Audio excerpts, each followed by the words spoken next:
Hello, in front of me I've got Suzuki S-X4 S-Cross. In this video I'll show you how to connect smartphone with car via Bluetooth.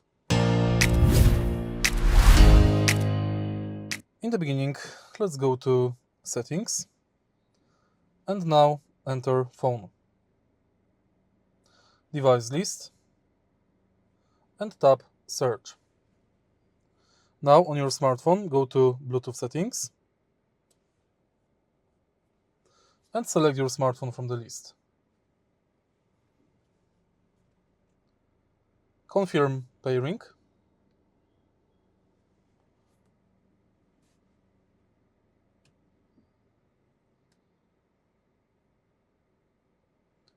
And now you can connect Android Auto or CarPlay. And that's basically it. If you found this video helpful, please leave like, comment and subscribe.